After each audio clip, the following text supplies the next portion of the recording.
intentions for the Thanksgiving of Dr. Annalisa Sangil, Zardas and Luz Medina and family, Jasper Jan Rosimo, Cecil Bernas, Lovie Jimenez and family, Fred Calalila and family, Thelma Lentag and family, Generosa Canlas and family, Rebecca Ere and family, Alma Penonia, for the thanksgiving and good health of Imelda, Clifford Ray, and Crystal Rio O'Malley, for the guidance and protection of the Holy Spirit of Annie B. Rezon and family, Andrea David and family, Eusebio and Norma Parungaw and family, for the birthday of Jervis Gonzalez, for the good health of Perry Dayrit, Thaddeus Stefan Geslani, for the complete healing and speedy recovery of Remio Pangan, Elaine de la Cruz and family, Annalisa Osorio, Jeffrey Bondak, for the special intentions of Jarina and Patricia Foronda, Lori, Romel, and Rashid Medina, Socorro Garma and family, Rebecca Gomez, Mario Todoro, Eleanor Ventura, Khalil L. Kalilong, Alma Penonia, and in the remembrance of the faithful departed, Rafaela Calma, Richard Jules Medina, Zar Noel Medina, Agaton, Consolacion Bartolome, Eloy Sr., Porita Medina, Rodolfo, Siriaco, Elpidio del Rosario, Amando Layag Sr., Estela Layag, Narciso Layag, Cristela Lumbang, Merla Mangalus, Olga Manalus, Marnie Castro, Lionel Gonzalez, Oliva Dizon, Fernandito Sr., Ferlin, Lynette Patawaran, Roberto R. Lacsina, Lutgarda and Joel, Luis A. Pangan, Adolfo, Fabiano, Teofilo, Placida, Generosa, and all the poor souls in purgatory.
the name of the Father, and of the Son, and of the Holy Spirit. Amen. The Lord be with you. And with your spirit. My dear brothers and sisters, welcome to our Eucharistic celebration on the celebration of the Vigil Mass for the Pentecost. We celebrate in this Mass and we pray for the coming of the Holy Spirit in each of us and in the Church. For the many times we failed to heed and to listen to the promptings of the Holy Spirit, we ask for God's mercy and forgiveness. You were sent to heal the contrite of heart. Lord, have mercy. Lord, have mercy. You came to call sinners. Christ, have mercy. Christ, have mercy. You are seated at the right hand of the Father to intercede for us. Lord, have mercy. Lord, have mercy. May Almighty God have mercy on us, forgive us our sins, and bring us to everlasting life. Amen. Gloria in excelsis Deo.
Let us pray. Almighty and ever-living God, you fulfilled the Easter promise by sending us your Holy Spirit. May that Spirit unite the races and nations on earth to proclaim your glory. Grant this through our Lord Jesus Christ, your Son, who lives and reigns with you in the unity of the Holy Spirit, God forever and ever. Amen.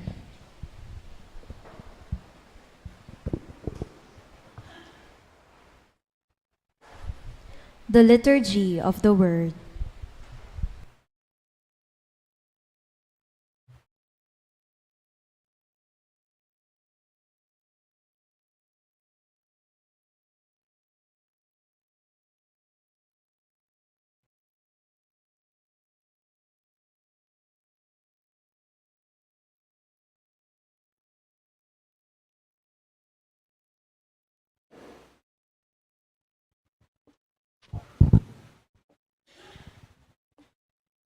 A reading from the Acts of the Apostles.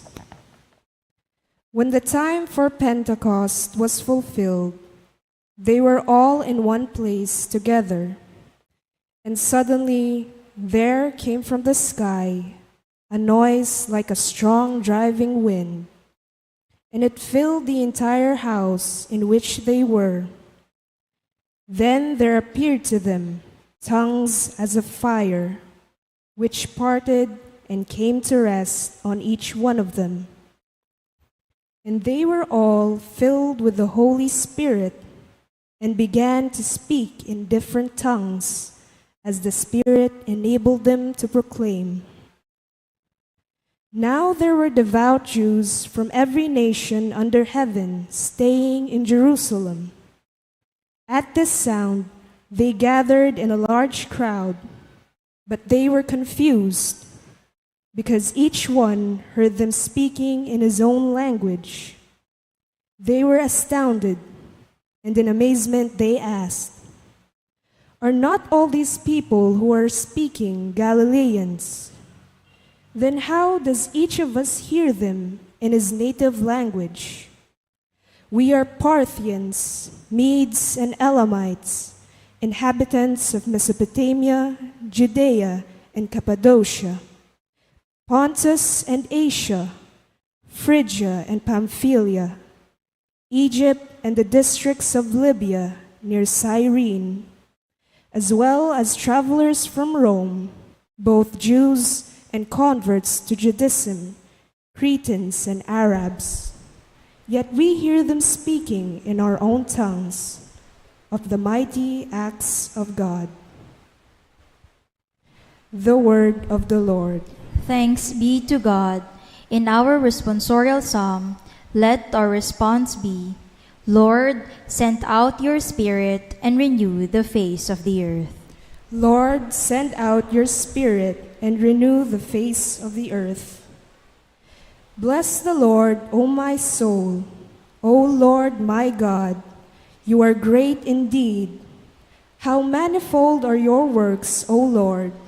The earth is full of your creatures. Lord, send out your Spirit and renew the face of the earth. If you take away their breath, they perish and return to their dust.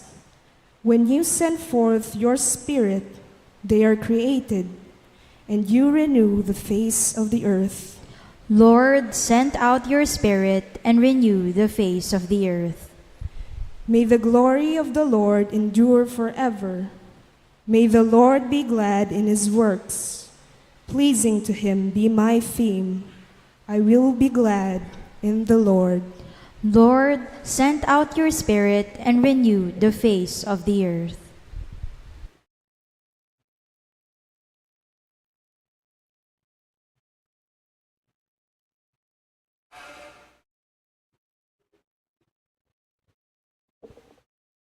A reading from the first letter of St. Paul to the Corinthians. Brothers and sisters, no one can say Jesus is Lord except by the Holy Spirit. There are different kinds of spiritual gifts, but the same Spirit. There are different forms of service, but the same Lord. There are different workings, but the same God who produces all of them in everyone. To each individual, the manifestations of the Spirit is given for some benefits. As a body is one, though it has many parts, and all parts of the body, though many, are one body, so also Christ. For in one Spirit we were all baptized into one body, whether Jews or Greeks, slaves or free persons, and we are all given to drink of one Spirit. The word of the Lord. Thanks be to God. We all rise. Come, Holy Spirit, come, and from your celestial home shed a ray of light divine. Come, Father of the poor, come, source of all our store, come within our bosoms shine. You of comforters the best, you the soul's most welcome guest, sweet refreshment here below. In our labor, rest most sweet, grateful coolness in the heat, solace in the midst of woe. O most blessed light divine, shine within these hearts of yours, and your inmost being fill. Where you are not, we have not, nothing good in deed or thought, nothing free from taint or ill. Heal our wounds, our strength renew, On our dryness, pour your dew. Wash the stains of guilt away. Bend the stubborn heart and will. Melt the frozen, warm the chill. Guide the steps that go astray. On the faithful who adore and confess you, evermore in your sevenfold gift descend. Give them virtue's sure reward. Give them your salvation, Lord. Give them joys that never end. Amen. Alleluia.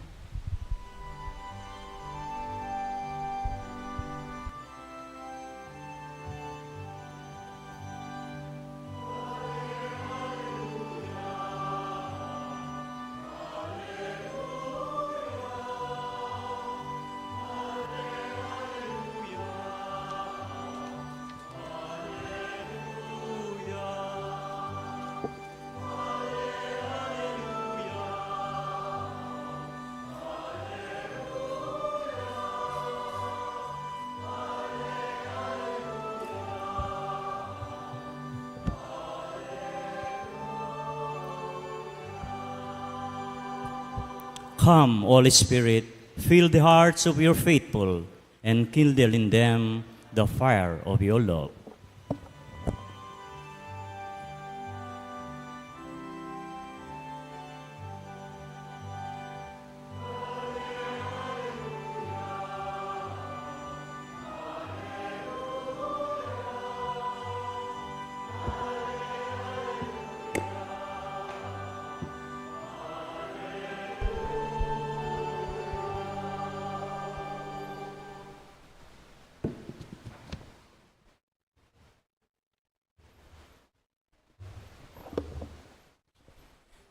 The Lord be with you. And with your spirit. A reading from the Holy Gospel according to St. John. Glory to you, O Lord.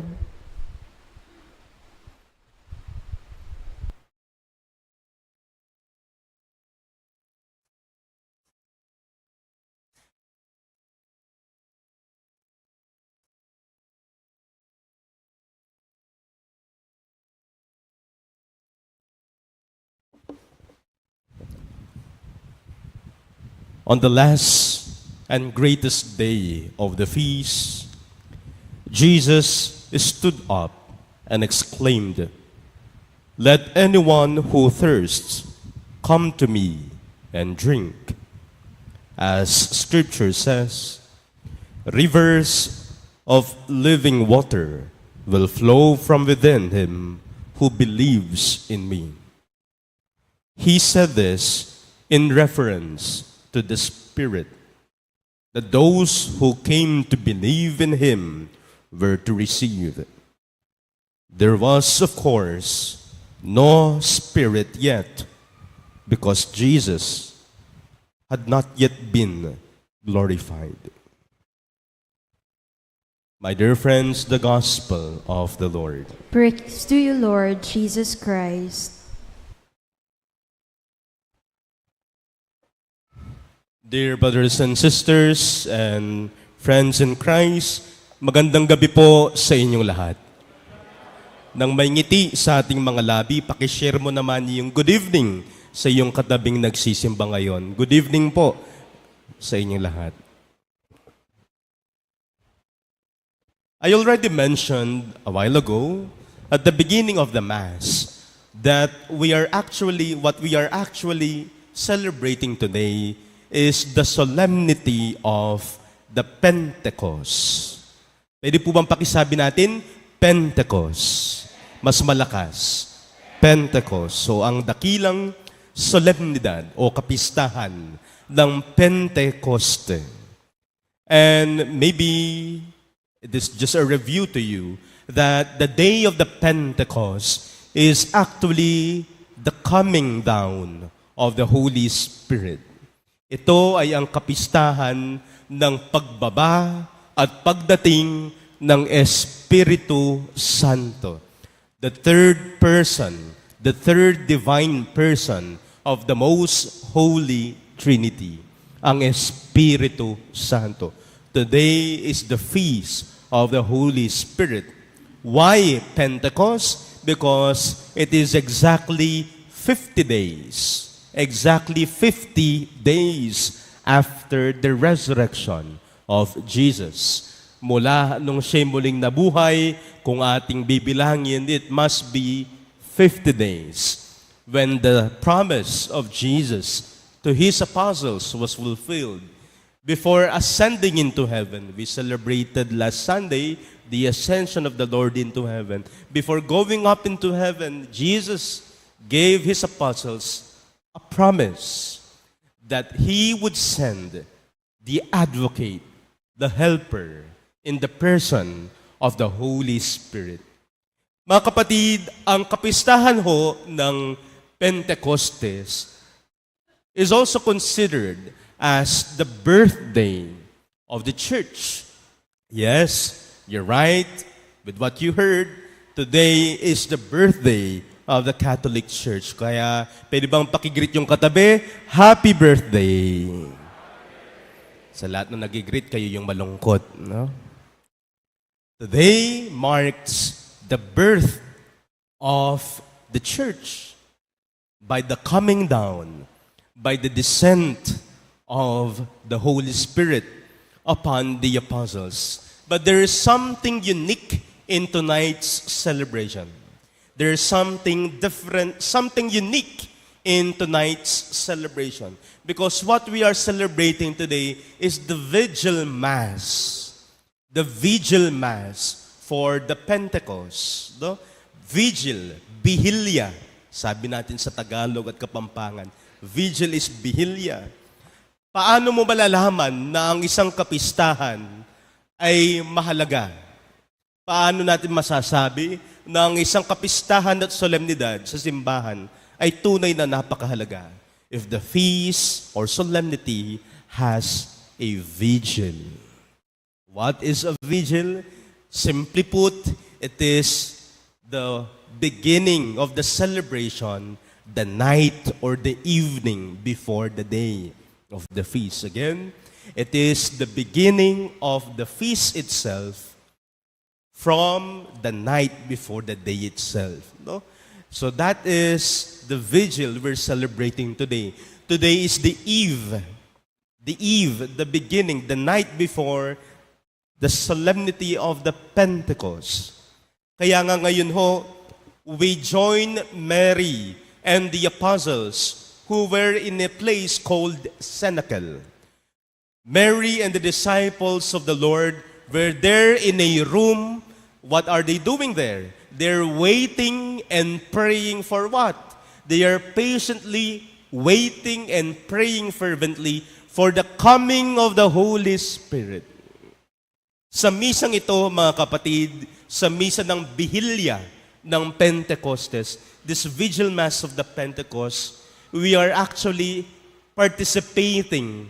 We are one with Mary and the apostles while they are waiting there in that room, while they are fervently praying there, all because they are anticipating the coming of the gift, the coming of the advocate, the sanctifier, the helper, as promised by Jesus. Walang iba kundi ang Espiritu Santo. Palakpakan po natin ang Panginoon. Ngayong gabing ito, sa misa ng Bihilya ng Pentecoste, ngayong ating sinasalubong ang kapistahan ng pagdating ng Espiritu Santo at ang pagsilang sa simbahan. There are 3 points I would like to share with you in our reflection. First is the word church. Can you please say church? Mas malakas ho. Church. Very good. The word church comes to mind right away now that we are celebrating the Pentecost, because we are celebrating the birth of the church. Kung ating titignan ang pinagmulan ng salitang church, what is the origin of the word church? It came from the Greek word ekklesia. Greek word ekklesia. E-K-K-L-E-S-I-A. And of course, the Latin translation for it is ecclesia. E-C-C-L-E-S-I-A. Ecclesia in Greek, ecclesia in Latin. That is why in Tagalog and in Kapampangan, our word for church is iglesia. Iglesia. Don't be mistaken when you say iglesia, that is not restricted to the INC. Let's go to the very original meaning of the word iglesia. It means church. And what do you mean by ecclesia? What is the original meaning of ecclesia? It is the assembly of the people. It is the gathering of the people of God. Ngayong gabing ito, nandito tayo sa loob ng simbahan sa parokya ng St. Jude. We are a church because we're gathered. We are assembled in the presence of God. Ang iglesia ay pagtitipon-tipon, pagsasama-sama ng mga tao sa ngalan ng Diyos. Remember what Jesus said in Matthew chapter 18 verse 20. Jesus said, "For where two or three are gathered together in my name, there I am in their midst."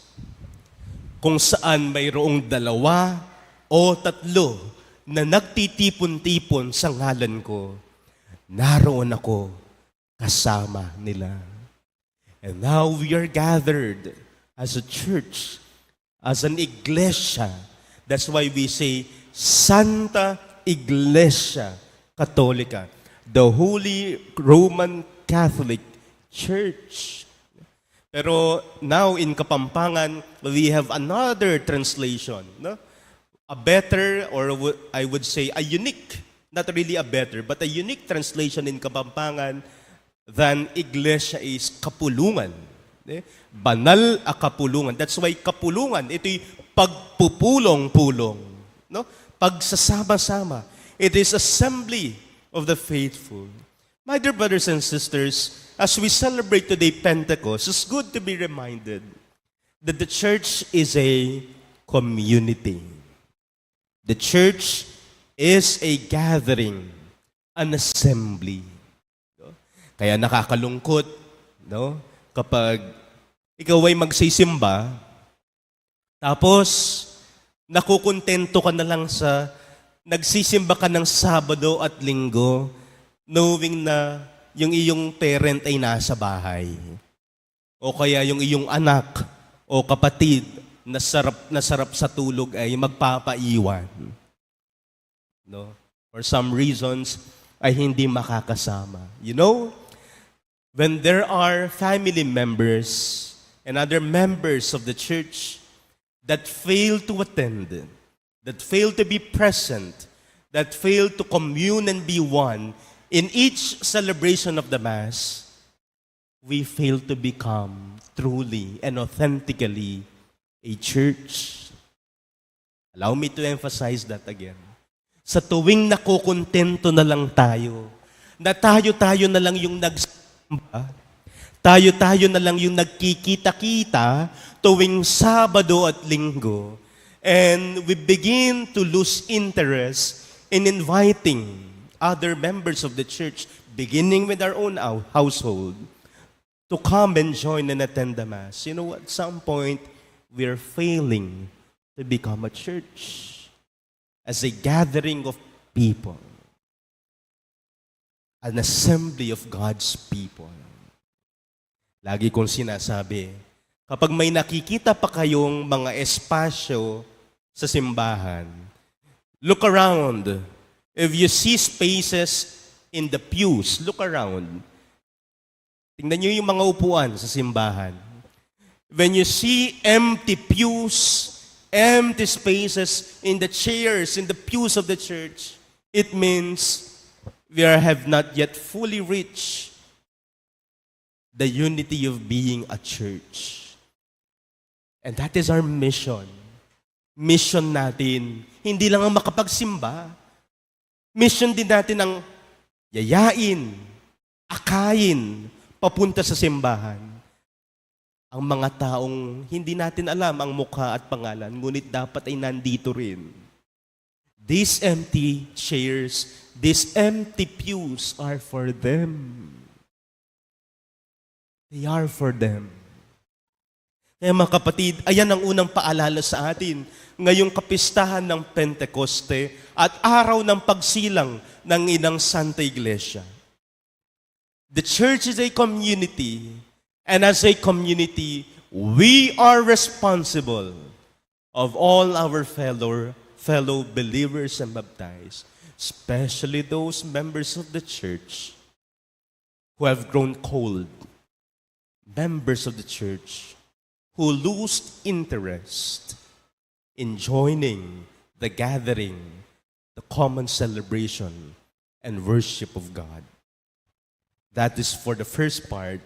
Being a church, Santa Iglesia is gathering together, not letting others be left behind, not forgetting those who are absent, but precisely remembering them, inviting them to be one with us. Yan ang pagiging simbahan. Hindi yung tayo-tayo lang, kundi nag-aakayan, no? Tinatawag na magkaroon ng pagsasama sa simbahan. But today also, we're reminded that the church is not just a gathering.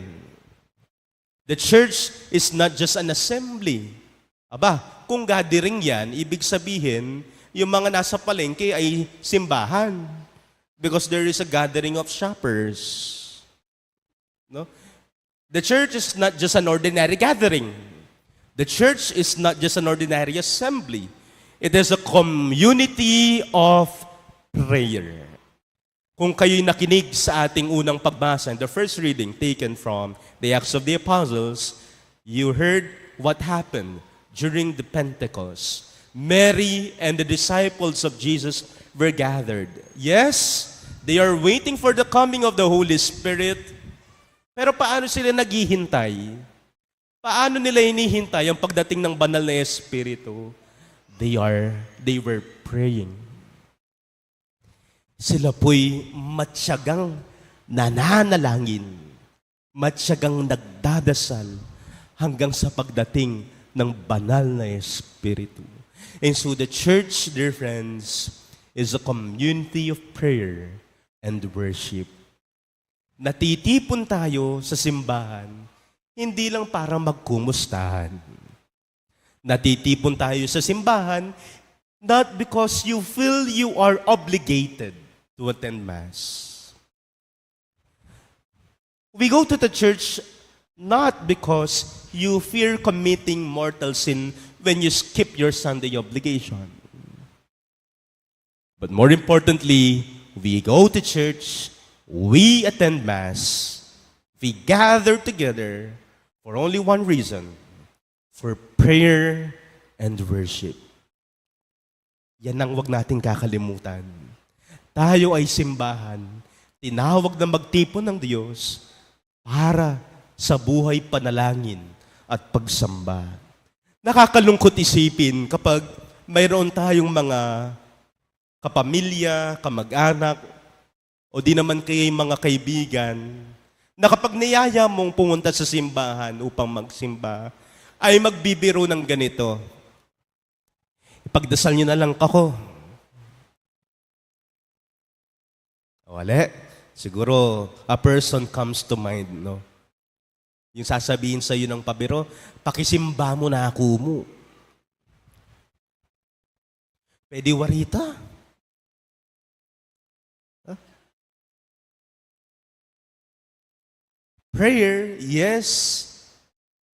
It can be something personal because we have to pray on our own. But at the same time, as a church, remember, prayer and worship has a communitarian or communal aspect.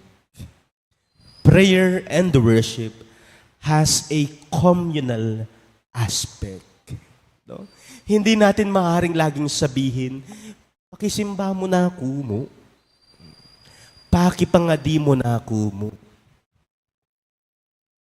We can never pass the obligation to pray and to worship God on other members of the church.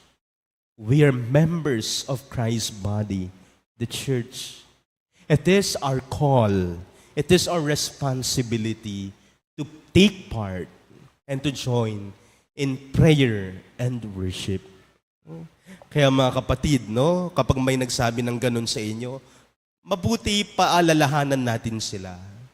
Of course, I'm praying for you.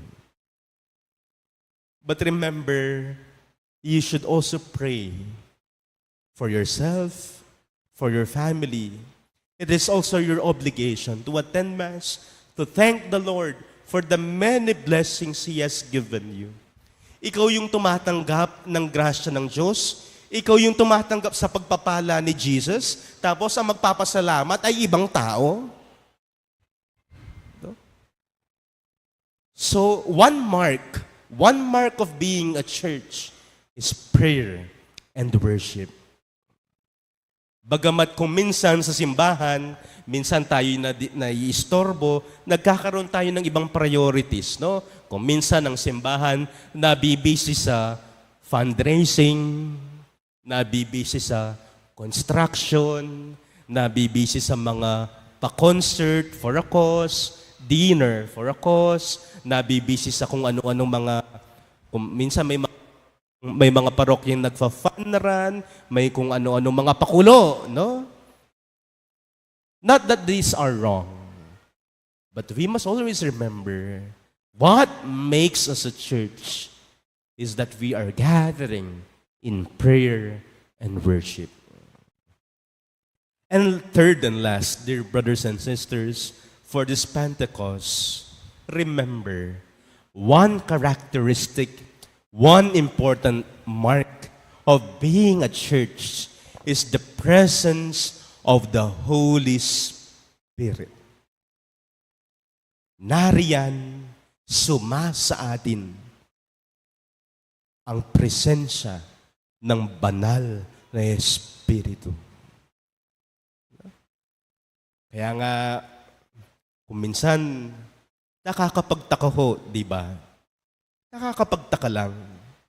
Bakit sa panahon natin, ang mga sekta, mga Christian sects and denomination, ay parang mga tindahan ng milk tea at coffee shop na nagsusulputan. Di ba napansin yan? Para silang mga tindahan ng milk tea at coffee shop na nagsusulputan kahit saan mayroon. No? Na tila bagang parang pag naisipan ng tao na magtayo ng simbahan, tila bagang parang naisipan ng tao na magtayo ng kanyang sariling sekta, ay yun ay automatically ay church. Well, my dear brothers and sisters, remember, the church is divinely founded. The true church of Christ is divinely founded. Jesus himself founded it in the Apostle Peter and the apostles, and was strengthened by the coming of the Holy Spirit. And that is the Catholic Church. No? Kaya nga ho, tingnan natin. Kung tinatanong niyo, Father, kung birthday ho ng simbahan ngayon, ilang taon na ho ang simbahan? Subukan niyong bilangin. Mauubos ang mga kandila ng birthday cake. Because it's more, the church has been existing for more than 2,000 years. More than 2,000 years. And hindi ako mahihiya na sabihin sa inyo na for more than 2,000 years, marami ng dinaanan na problema, marami ng dinaanan na skandalo ang simbahang Katoliko, some of the scandals were even committed by its own pope, bishops, and own priests. And yet, the church is still standing today. Sa likod ng skandalo na dulot ng kahinaan at pagkukulang ng mga obispo at pari, at mga weaknesses at kakulangan na rin ng nating mga miyembro niya, hindi nasisira, hindi nabura, hindi natalo, at nawala ang simbahan. The church founded by Jesus on the rock of Peter, guided by the Holy Spirit on the day of Pentecost, is still existing today. Palakpakan po natin muli ang Panginoon. Why did I say this? That is the proof of the presence of the Holy Spirit. The Holy Spirit continues to sustain the church even though you are not faithful to your being a Catholic, even though you're missing your Sunday obligation, even though you're not praying, even though some priests failed in their promise to be faithful, yet the church is not dependent on our human weakness because it is dependent on God. Amen? Kaya mga kapatid, yan ay tanda na ang banal na Espiritu ay kasama, kapiling, at sumasa atin. My dear brothers and sisters, what is our mission? What is our goal? Be an active and faithful member of the church. Be a faithful and active member of the church. When I say faithful and active, I don't simply mean go to Mass regularly. I also mean be conscious and be compassionate and considerate of other members of the church who must be here with us. We thank the Lord for giving us the new Pope, Pope Leo XIV, that in his leadership, the Catholic Church may be given a new vigor, a new zeal, a new strength to give witness to the promptings and to the presence of the Holy Spirit. Amen. We all rise. As a church, we now profess our faith together.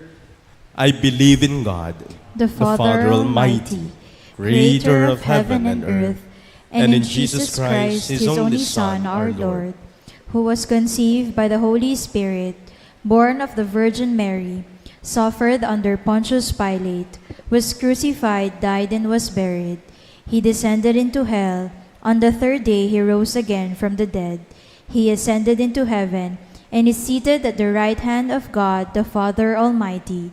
From there he will come to judge the living and the dead. I believe in the Holy Spirit, the Holy Catholic Church, the communion of saints, the forgiveness of sins, the resurrection of the body, and life everlasting. Amen. Often the best gifts cannot be purchased or wrapped. In baptism, we receive the gifts of the Holy Spirit. And in confirmation, we increase our capacity to use these gifts for God's purpose. Scriptures refer to 7 gifts of the Holy Spirit, the fullness of God's blessing on us. Let us pray about being open to using these gifts of the Holy Spirit.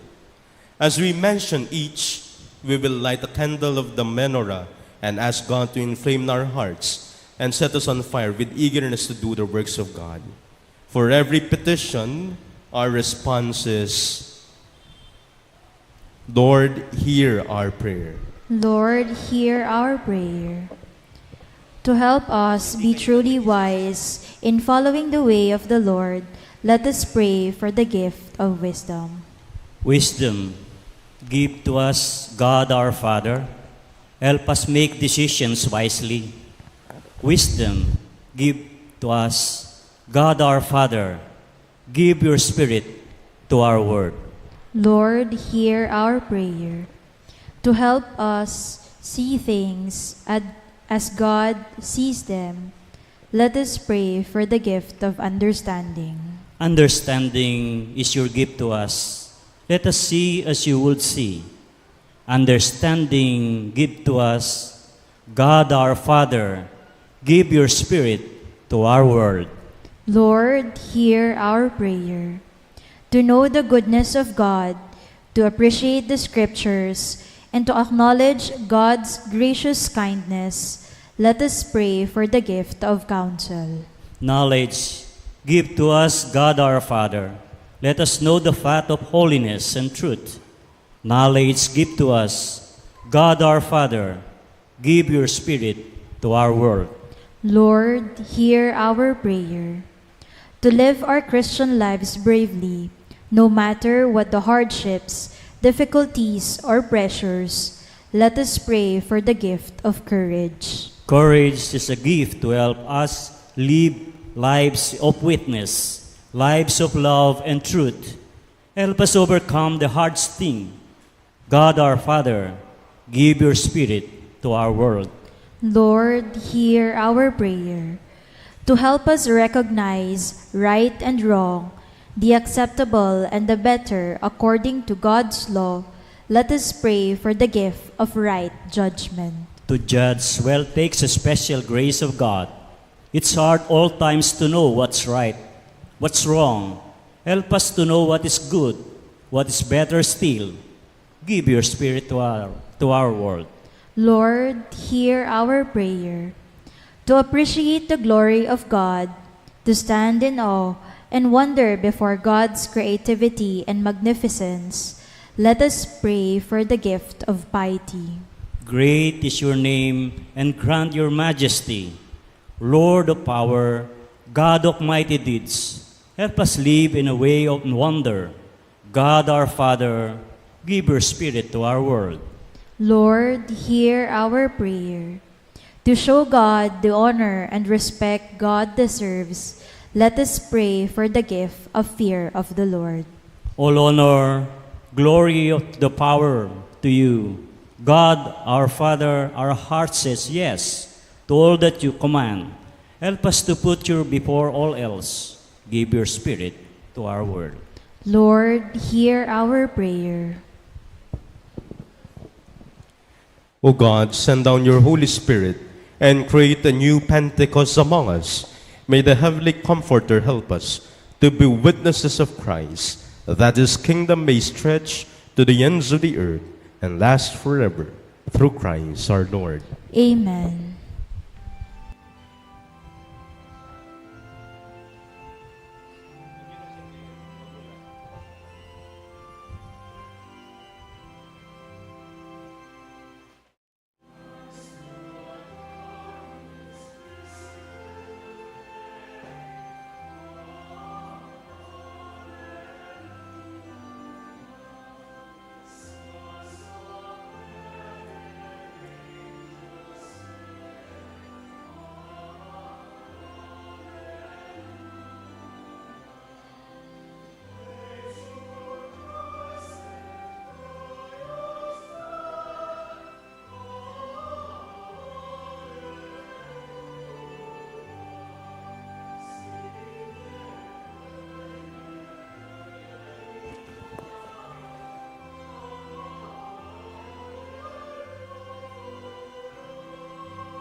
We all rise for the incensing.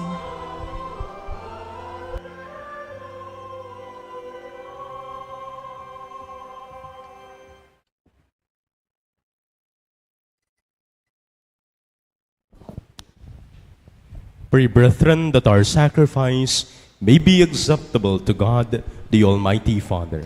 May the Lord accept the sacrifice at your hands for the praise and glory of his name, for our good and the good of all his holy church. Pour out upon these gifts the blessing of your Spirit, we pray, O Lord, so that through them your church may be imbued with such love, that the truth of your saving mystery may shine forth for the whole world, through Christ our Lord. Amen. The Lord be with you. And with your spirit, Lift up your hearts. we lift them up to the Lord. Let us give thanks to the Lord our God. It is right and just. It is truly right and just, our duty and our salvation, always and everywhere to give you thanks, Lord, Holy Father, Almighty and eternal God. For bringing your Paschal mystery to completion, you bestowed the Holy Spirit today on those you made your adopted children, by uniting them to your only begotten Son, that this same Spirit, as the Church came to birth, opened to all peoples the knowledge of God, and brought together the many languages of the earth in profession of the one faith. Therefore, overcome with paschal joy, every land, every people exalts in your praise, and even the heavenly powers with the angelic hosts sing together the unending hymn of your glory as they acclaim.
You are indeed holy, O Lord, the fount of all holiness. Make holy, therefore, these gifts, we pray, by sending down your Spirit upon them like the dewfall, so that they may become for us the body and blood of our Lord Jesus Christ. At the time he was betrayed and entered willingly into his passion, he took bread, and giving thanks, broke it, and gave it to his disciples, saying, "Take this, all of you, and eat of it, for this is my body, which will be given up for you."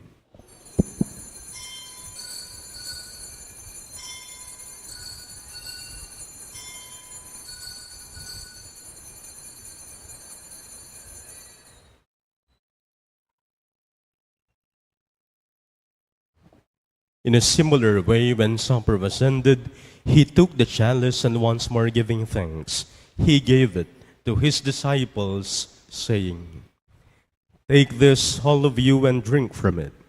For this is the chalice of my blood, the blood of the new and eternal covenant, which will be poured out for you and for many, for the forgiveness of sins. Do this in memory of me."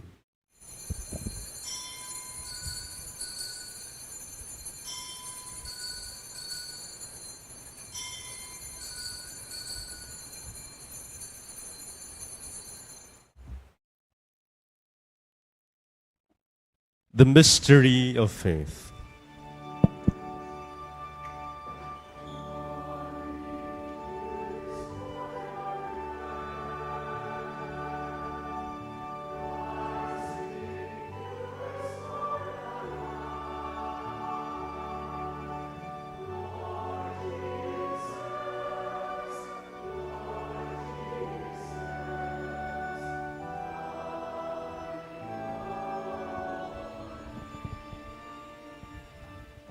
Therefore, as we celebrate the memorial of his death and resurrection, we offer you, Lord, the bread of life and the chalice of salvation, giving thanks that you have held us worthy to be in your presence and minister to you.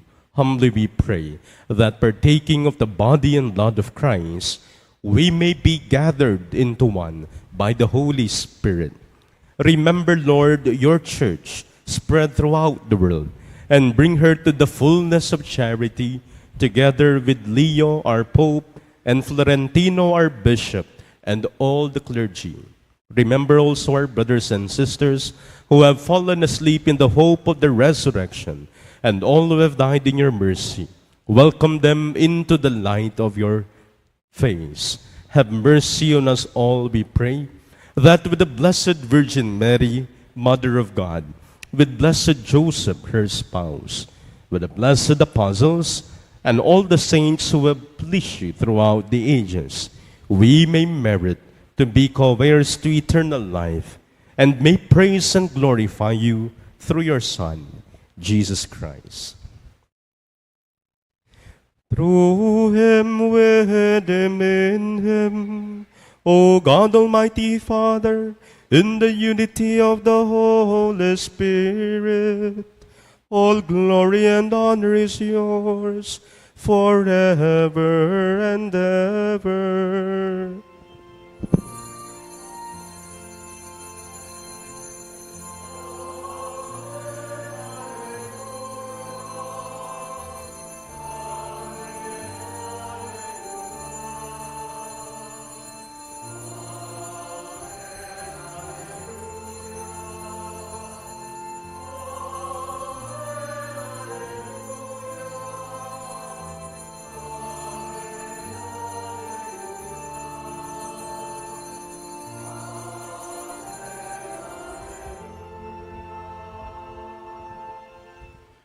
As one church, we now call on God, our Heavenly Father.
Deliver us, Lord, we pray, from every evil. Graciously grant peace in our days, that by the help of your mercy we may be always free from sin and safe from all distress, as we await the blessed hope and the coming of our Savior, Jesus Christ. For the kingdom, the power, and the glory are yours, now and forever. Lord Jesus Christ said to your apostles, "Peace I leave you, my peace I give you. Look not on our sins, but on the faith of your church, and graciously grant her peace and unity in accordance with your will, who live and reign forever and ever." Amen. The peace of the Lord be with you always. And with your spirit. Let us offer to each other the sign of peace. Peace be with you.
Behold the Lamb of God.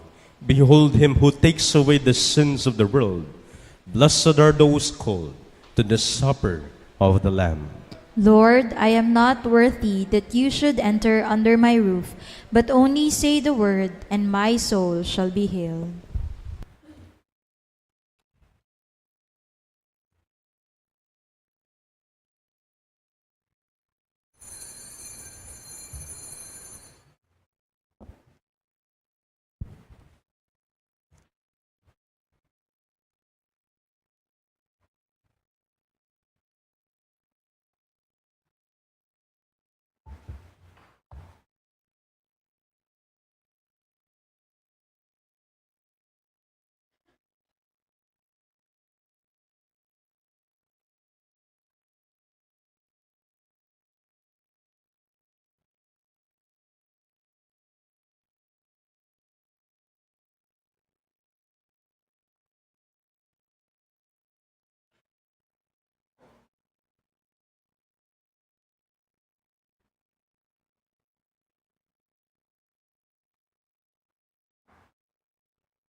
Wala ba kayong ibang kulay nito?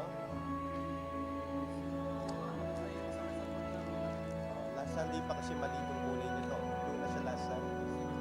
Na-remind mo, red to dapat.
Let us pray.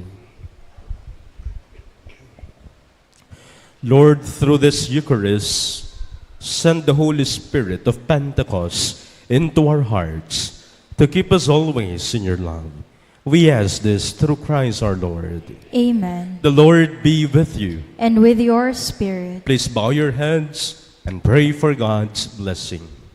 Lord God, in your great mercy, enrich your people with your grace and strengthen them by your blessing, so that they may praise you always. Grant this through Christ our Lord. Amen. And may the Almighty God bless you, the Father, the Son, and the Holy Spirit. Amen. The Mass ascended. Go in the peace and love of Christ. Thanks be to God.